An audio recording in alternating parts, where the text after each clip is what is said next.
Banyak pihak berpendapat bahwa sejumlah perubahan ajaran dalam Alkitab menimbulkan pertanyaan serius tentang keabsahannya, terutama ketika perubahan tersebut tidak memiliki dasar langsung dari firman Tuhan yang jelas. Dalam sejarahnya, teks Alkitab mengalami proses panjang penyalinan, penerjemahan, dan penafsiran oleh manusia yang tidak luput dari kepentingan, budaya, dan keterbatasan pemahaman. Beberapa doktrin bahkan muncul belakangan melalui konsili atau keputusan tokoh agama, bukan dari wahyu yang eksplisit atau tidak berdasar firman Tuhan. Hal ini memunculkan keraguan, apakah ajaran tersebut benar-benar berasal dari Tuhan atau hasil perkembangan pemikiran manusia?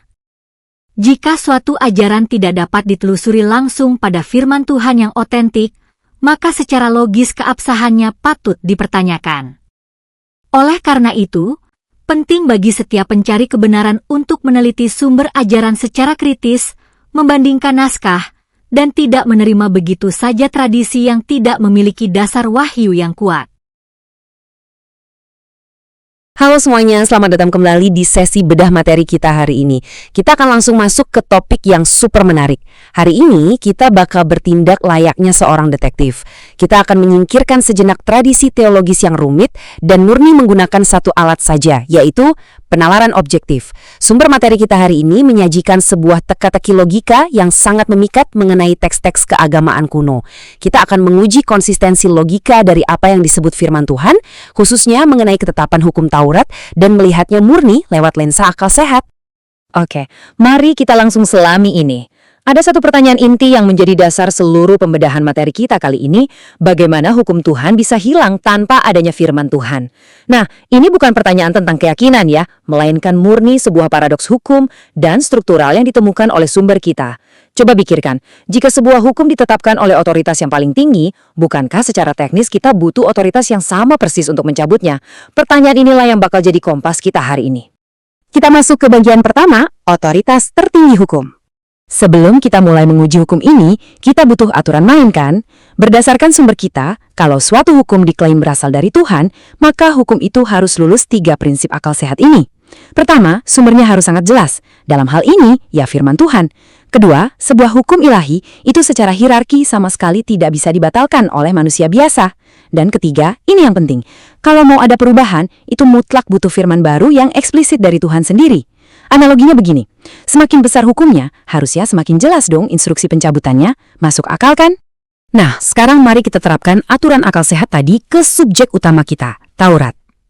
Kalau kita lihat dari kitab Keluaran dan Ulangan, teks ini secara terang-terangan menunjukkan bahwa Taurat itu bukan sekedar pedoman ringan. Ini adalah hukum yang diberikan kepada Musa, didiktekan langsung oleh Tuhan, dan memang dirancang untuk jadi fondasi mutlak bagi seluruh aspek kehidupan umat Israel. Bisa dibilang, ini adalah sistem hukum makro yang benar-benar masif. Dan buktinya bisa kita temukan langsung di dalam teksnya. Coba perhatikan kutipan dari kitab Ulangan 4 ayat 2 ini. Teks ini secara spesifik mengunci hukum Taurat dari modifikasi apapun. Tidak boleh ditambah dan tidak boleh dikurangi.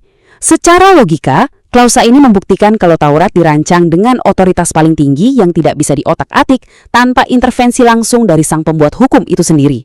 Masuk ke bagian 2, Yesus melawan surat-surat Paulus. Dan disinilah letak kontradiksinya, dan ini sangat brilian untuk dianalisis. Di satu sisi, di catatan Injil Matius, Yesus secara langsung menegaskan kalau hukum Taurat itu terus berlanjut. Dia bilang datang bukan untuk meniadakannya, sama sekali nggak ada pernyataan pembatalan. Tapi, di sisi kanan, kalau kita lihat surat-surat Paulus seperti di Roma dan Efesus, diklaim bahwa pengikutnya tidak di bawah hukum Taurat, dan bahkan hukum itu dibatalkan. Dari sudut pandang logika murni, ini adalah klaim perubahan besar-besaran pada sebuah hukum abadi, tapi tanpa dasar firman yang setara. Yang membawa kita ke bagian ketiga, titah ilahi yang hilang. Ini dia temuan yang paling mencolok dari investigasi sumber kita. Setelah teksnya ditelusuri dari ujung ke ujung, ternyata tidak ada satupun, sekali lagi tidak ada satupun, kutipan langsung dari Tuhan atau Yesus yang secara eksplisit bilang Taurat dibatalkan dan tidak berlaku lagi. Buktinya kosong. Nggak ada perintah pencabutan sah dari Tuhan yang bisa ditemukan dimanapun dalam teks tersebut. Jadi pertanyaannya, kalau tidak ada dekret langsung dari Tuhan, dari mana gagasan pembatalan ini muncul? Ya, berdasarkan analisis ini, gagasan itu ternyata sepenuhnya bertumpu pada penafsiran manusia, surat-surat dari para rasul, dan tradisi teologis yang berkembang setelahnya. Semuanya murni produk turunan, bukan wahyu atau perkataan langsung dari sang pembuat hukum utama. Hal ini memaksa kita kembali berhadapan dengan pertanyaan awal tadi.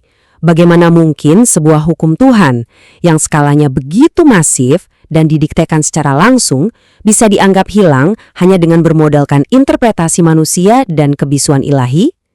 Ketegangan logika inilah yang mengarahkan sumber kita untuk melakukan sebuah stress test yang menurut saya sangat menarik.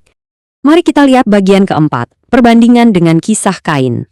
Nah, perhatikan ketidakseimbangan struktural yang mengejutkan di tabel ini.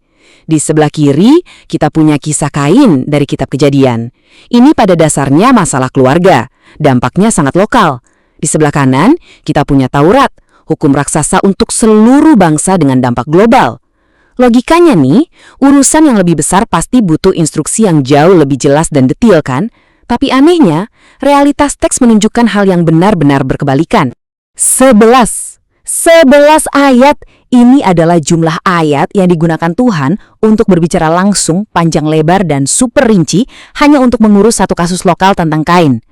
Tuhan sampai menegur, memberi sanksi, bahkan membuat aturan perlindungan khusus untuk satu insiden keluarga ini. Sangat amat eksplisit. Tapi, bandingkan dengan angka ini. 0 ayat. Itulah jumlah ayat yang memuat perkataan langsung dari Tuhan yang secara spesifik mencabut atau membatalkan seluruh hukum global Taurat. Kontras yang sangat tajam antara 11 ayat untuk urusan kecil dan 0 ayat untuk urusan masif ini adalah jantung dari argumen logika yang sedang kita bedah. Terakhir, bagian kelima, logika melawan tradisi teologis. Jadi, poin krusialnya begini. Kalau kita murni menggunakan logika deduktif, kita menghadapi skenario yang sangat ganjil. Perkara kecil divalidasi dan dijelaskan dengan detail luar biasa oleh otoritas tertinggi, tapi hukum global yang masif diasumsikan gugur begitu saja tanpa ada satupun instruksi pencabutan yang jelas. Berdasarkan sumber ini, implikasi logisnya nggak bisa dihindari. Kembali ke aturan awal kita. Membatalkan Taurat tanpa adanya firman pembatalan eksplisit adalah tindakan yang secara teknis tidak sah secara hukum ilahi. Kalau kita lebih memilih bersandar pada ajaran manusia, ketimbang perintah langsung dari Tuhan, itu menciptakan ketidakkonsistenan yang irasional dalam keseluruhan narasi teks tersebut. Tentu saja, materi sumber kita memastikan untuk tetap objektif dan netral di sini. Secara teologis, hal ini memang dijelaskan melalui konsep penggenapan atau perjanjian baru. Kita sama sekali tidak sedang menghakimi keyakinan teologis tersebut. Namun kalau kita bicara murni dari kacamata logika dan hukum, analisis ini secara tajam menyoroti bahwa selalu ada celah pertanyaan besar mengenai metode pembatalan hukum tersebut. Jadi, sebagai penutup sesi hari ini, saya ingin meninggalkan Anda dengan satu pertanyaan kritis ini. Jika otoritas tertinggi merasa perlu bersuara begitu jelas hanya untuk menyelesaikan satu masalah kecil di masa lalu, mengapa perubahan hukum yang paling monumental dalam sejarah justru dibiarkan bergantung pada teka-teki penafsiran manusia dan kebisuan? Terima kasih sudah ikut berpikir kritis dalam bedah materi kita hari ini. Semoga ini bisa memicu rasa ingin tahu Anda untuk terus menganalisis. Sampai jumpa di sesi berikutnya.